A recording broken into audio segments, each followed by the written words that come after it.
Profitez de l'histoire suivante. Le soir où elle a reçu un appel bouleversant de son ancienne compagne, il a filé sans prévenir pour la soutenir, puis est revenu titubant, le visage marqué par la nuit agitée. De rouge à lèvres, alors j'ai pris mes affaires et je l'ai quitté.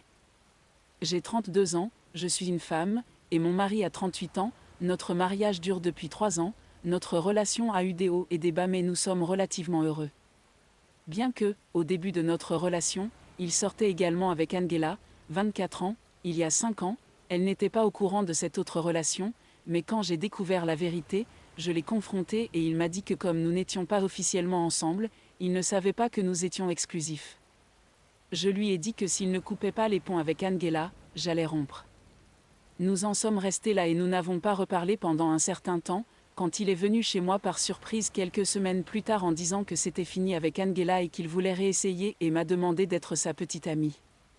Depuis lors, nous avons été un couple assez normal, nous avons nos moments mais notre relation se passe bien et je crois qu'il est mon âme sœur. Récemment, cependant, il y a eu un problème dans notre relation, Angela.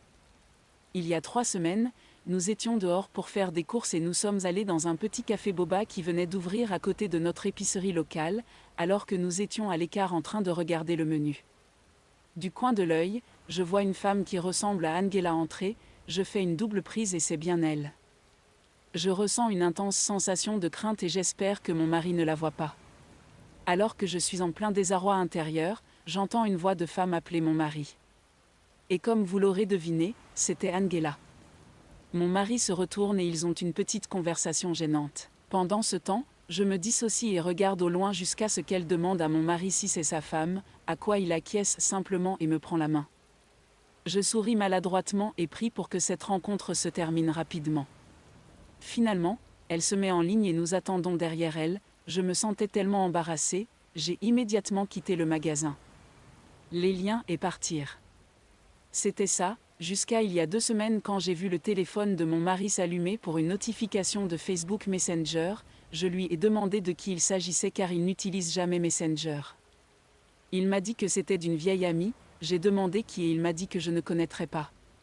Je suis devenue méfiante mais pas nécessairement inquiète car j'ai juste supposé que c'était un ami.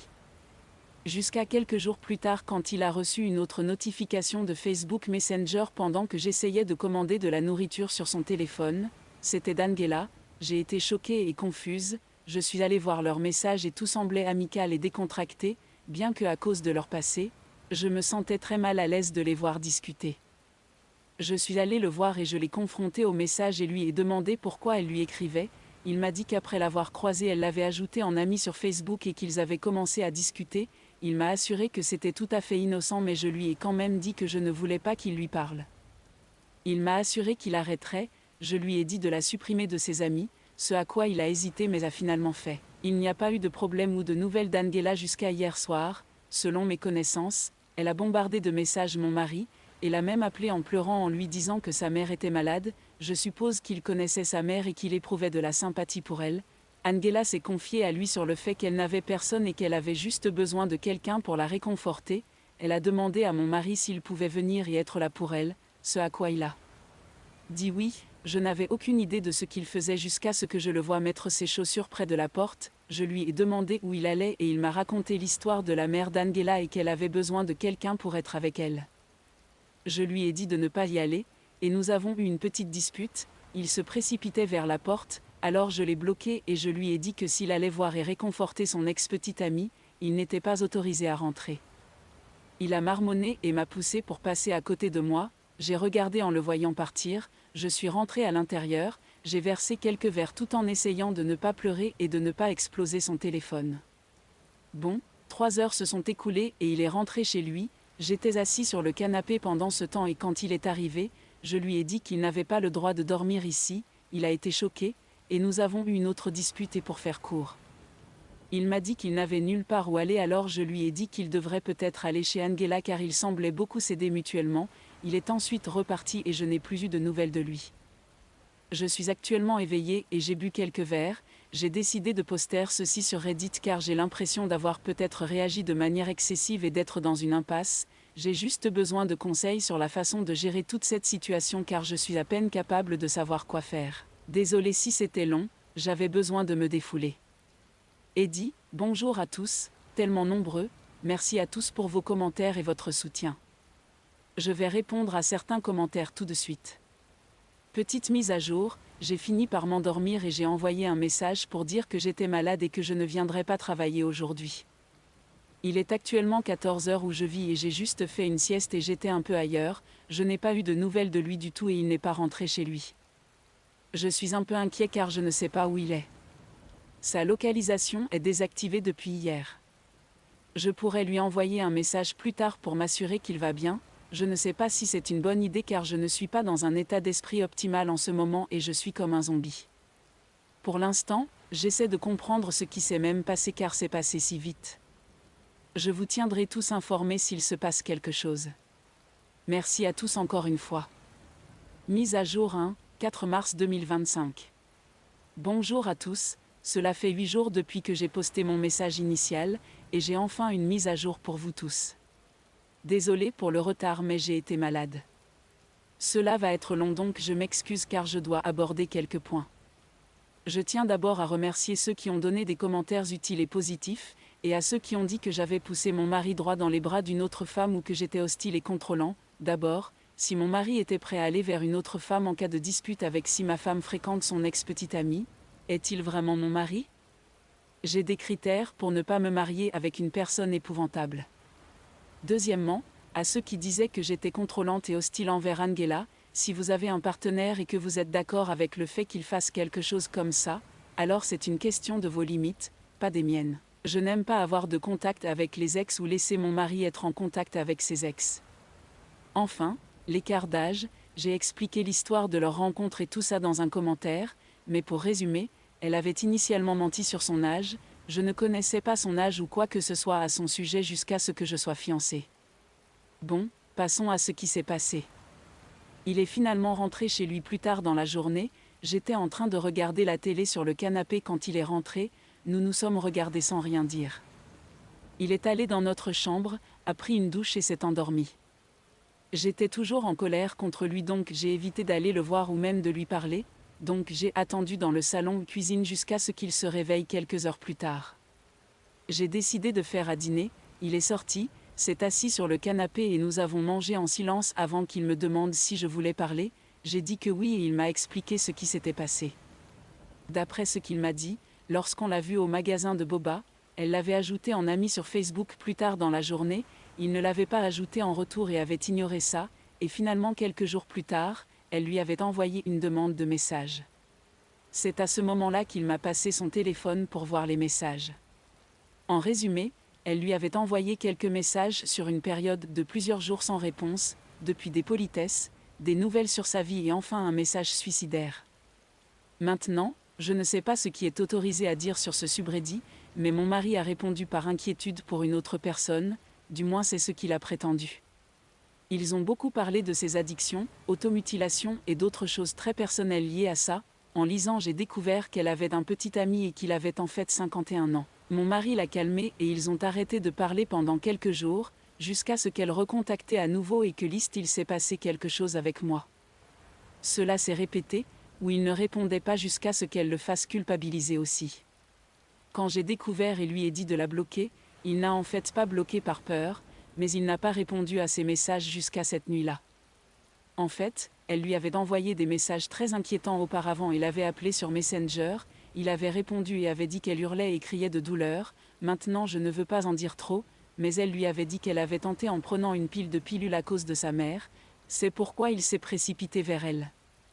Quand il est arrivé là-bas, il m'a dit qu'elle agissait étrangement et qu'elle faisait presque semblant d'avoir fait ce qu'elle avait fait.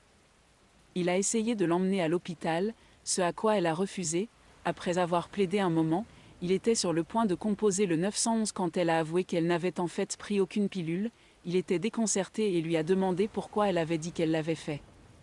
Elle ne pouvait pas lui donner de réponse claire, mon mari s'apprêtait à partir quand elle lui a supplié de la laisser expliquer à nouveau, elle a dit que sa mère est la seule personne qui se soucie d'elle, et qu'elle avait besoin de quelqu'un avec elle après avoir découvert qu'elle était malade et qu'elle n'avait personne d'autre que mon mari et mon mari ne viendrait pas autrement si ce n'était pas urgent.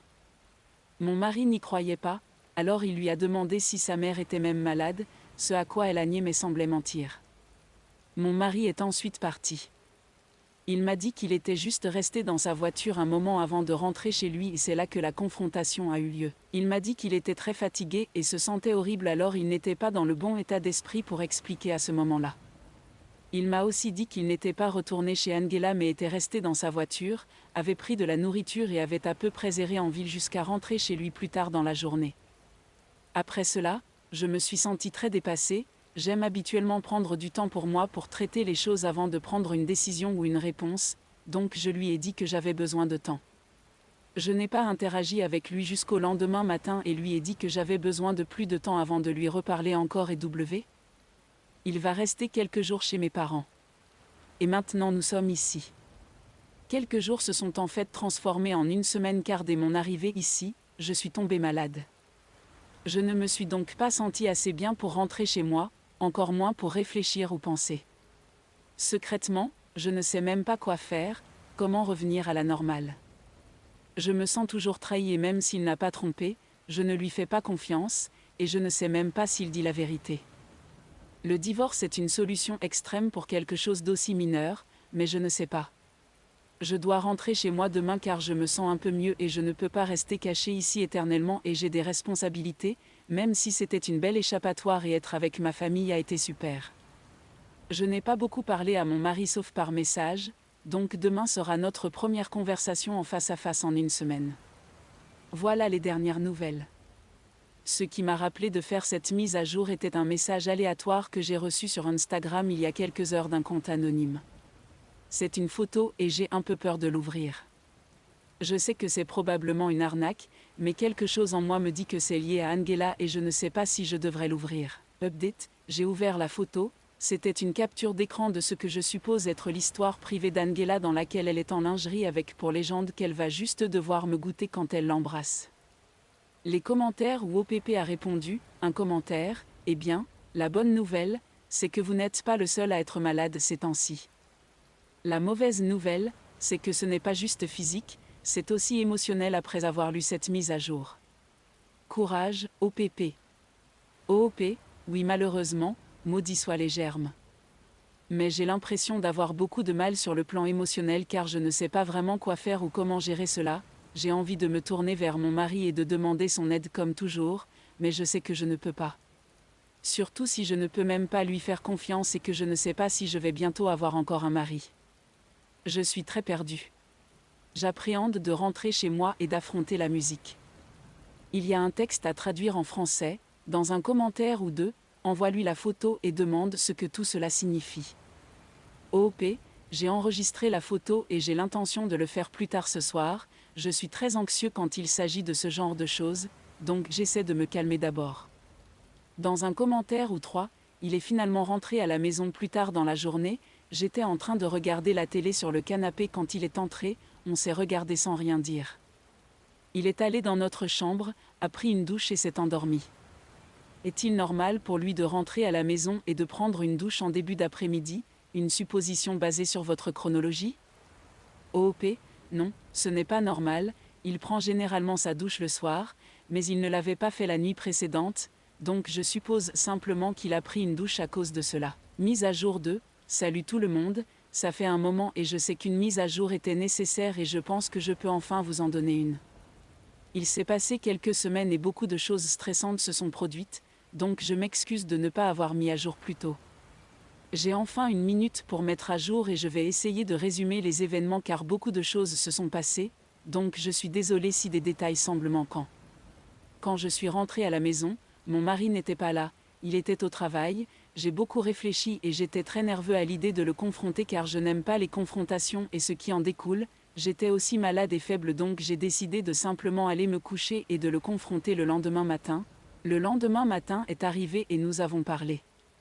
Au début, il y a eu des conversations insignifiantes autour du petit déjeuner, il était particulièrement gentil car il m'avait acheté du café avant que je me réveille, c'était agréable. Je ne voulais pas en faire tout un plat alors j'ai simplement mentionné la photo, il était d'une certaine manière offensé et a demandé à la voir. Je lui ai montré et il a dit quelque chose du genre « Oh ce sont juste des paroles de chansons et ça ne signifie rien », nous avons discuté à ce sujet, Je ne me souviens pas exactement de ce qui a été dit mais au final, j'ai laissé tomber. Je suis retournée au travail le lendemain, et pendant les jours suivants, lui et moi nous disputions à propos d'Angela presque tous les jours. Les seules fois où nous ne nous disputions pas c'était lorsque nous nous ignorions l'un l'autre. 90% du temps, c'était fait. Je sais que c'était puéril de notre part, mais j'étais en colère contre lui et je ne me sentais pas prête à tenter de réparer les choses. Divorcer ou se séparer semblait également extrême à l'époque car je n'avais pas de preuve de son infidélité, c'était juste une théorie. Le travail était honnêtement comme une échappatoire car j'avais mes amis collègues là-bas et je pouvais juste m'éloigner. Pour information, je travaillais dans un petit bureau indépendant en tant que réceptionniste, j'y travaillais depuis 5 ans et c'était mon travail préféré, notre patron était génial, le salaire était bon, j'avais des amis là-bas et les avantages étaient incroyables et malgré le fait d'être occasionnellement hurlé au téléphone, c'était honnêtement le meilleur travail que j'avais jamais eu. Puis, de manière aléatoire au travail, nous avons commencé à recevoir des appels téléphoniques farceurs, ce n'était pas totalement inhabituel mais ceci se produisait tous les jours, c'était généralement quelqu'un qui hurlait puis raccrochait. On nous a demandé d'attendre que l'autre personne parle en premier lors de ces appels. Après quelques jours, ces appels farceurs se sont arrêtés mais nous continuions à recevoir des appels de différentes personnes demandant à parler à notre patron, ce qui était étrange car nous recevions rarement cette demande, cela s'est produit plusieurs fois par jour pendant quelques jours. Mon patron renvoie généralement ses appels sur la messagerie vocale car il est occupé, alors quelques jours plus tard, alors que j'étais sur le point de partir, il m'a demandé si je pouvais rester un peu et lui parler dans son bureau. J'ai accepté et c'est là qu'il m'a montré les messages vocaux et m'a demandé si je connaissais ces personnes, ils se plaignaient tous de moi. Je n'ai reconnu aucune des voix, donc j'ai dit non. Mon patron a supposé que ce n'était pas réel mais a essayé de découvrir qui pouvaient être ces personnes, c'est pourquoi lorsque quelqu'un appelait pour parler à notre patron, nous devions demander un numéro de téléphone et un nom. Certains les fournissaient, d'autres non. Au final, cela se produisait toutes les heures et encore une fois, toutes les plaintes étaient dirigées contre moi. Mon patron a finalement décidé de me renvoyer chez moi pendant quelques jours pour voir si les appels cessaient, ce qui n'a pas été le cas. Quelques jours se sont transformés en une semaine et j'ai reçu un appel et j'étais épuisée. D'après ce que mes collègues m'ont dit, les appels ont continué et mon chef en a eu assez car il devait rappeler à chaque fois et a décidé qu'il était plus simple de me renvoyer. Je soupçonne qu'Angela et ses amis aient fait cela pour essayer de me faire virer et qu'ils ont réussi. Pendant la semaine où j'étais chez moi, ça me rendait folle car parfois je devais être avec mon mari à la maison et tout ce que je voulais c'était me disputer. Mais aucun problème jusqu'à ce que je le surprenne à regarder le profil Instagram d'Angela. Il dormait sur le canapé et moi dans la chambre. Je l'ai surpris en le voyant sur son téléphone depuis le couloir. Honnêtement, j'étais juste épuisée par tout ça, alors je lui ai crié dessus. Son excuse était qu'il voulait juste prendre de ses nouvelles. Quand je lui ai dit que j'avais été renvoyée et que je soupçonnais Angela, il m'a carrément traitée de folle et a dit qu'elle n'aurait jamais fait ça. J'étais tellement vidée que je n'ai même pas répliqué. En fait, je ne lui ai même plus parlé, ce qui explique probablement pourquoi il a estimé que c'était acceptable de rentrer tard un soir, ivre avec du rouge à lèvres effacé et des paillettes. Nous avons eu une autre dispute et il est parti. Il n'est pas revenu pendant des jours, puis a envoyé des fleurs et mon plat préféré avec une note disant « Je suis désolé, je t'aime ». Il est rentré plus tard et avait l'air vraiment bouleversé, voulant s'expliquer. J'ai écouté. Il a admis se sentir mal à propos de notre relation et avoir besoin de décompresser. Il était sorti prendre un verre avec des amis et une fille l'avait embrassé et dansé avec lui. Il a dit l'avoir immédiatement repoussé et s'être senti dégoûté. Je ne sais pas si je le crois toujours. J'ai demandé pour Angela et s'il continuait à lui parler, il a dit que non, mais qu'elle l'avait contacté quelques fois et qu'il l'avait vu une fois. J'ai demandé s'ils avaient couché ensemble et il a dit que non, mais qu'elle l'avait embrassé et qu'il l'avait repoussé. J'ai posé toute une série d'autres questions sur notre relation et certaines réponses m'ont blessée. Je lui ai dit que je voulais nous séparer juste un petit moment, il s'est effondré en pleurs et il m'a supplié de ne pas le quitter, je me suis excusée et j'ai emballé la plupart de mes affaires alors qu'il était à genoux à côté de moi en s'excusant. Je l'ai ignoré et je suis partie. Depuis 2 semaines, je suis chez mes parents. Je leur ai enfin dit ce qui s'était passé et ils le méprisent. Il est venu presque tous les jours ici pour essayer de me parler et mes parents refusent de le laisser me voir. Mes parents vivent dans la ville voisine. Il m'a envoyé de la nourriture, des fleurs, des cartes cadeaux, littéralement tout ce que vous pouvez commander en ligne, il a envoyé. J'ai reçu des appels et des messages indésirables de sa part, et je l'ai bloqué. Pourtant, il a convaincu sa famille et certains de mes proches à faire de même. Honnêtement, je suis fatiguée de lui et je lui ai supplié d'arrêter d'essayer de me contacter, évidemment cela n'a pas beaucoup fonctionné. Pour mes prochaines actions, je pense au divorce mais je ne suis juste pas prête encore. Rien de tout cela ne semble réel, j'ai juste besoin de prendre du temps et de guérir un peu avant de prendre cette décision. J'ai l'impression que le divorce va être difficile, donc je ne peux pas encore gérer cela, ou une autre option est la thérapie et essayer de nous réconcilier. Je suis actuellement en train de chercher un emploi dans la ville de mes parents, et j'ai l'intention d'y rester un moment jusqu'à ce que je sois prête à avancer totalement. Je sais que je n'ai pas beaucoup parlé d'elle, mais en ce qui concerne Angela, je n'ai aucune idée s'il continue de lui parler ou quoi que ce soit à son sujet et je veux que cela reste ainsi. Je ne pense pas qu'il y aura une autre mise à jour car notre relation est pratiquement terminée, merci à ceux qui ont pris de mes nouvelles et ont donné des conseils, je leur suis éternellement reconnaissante.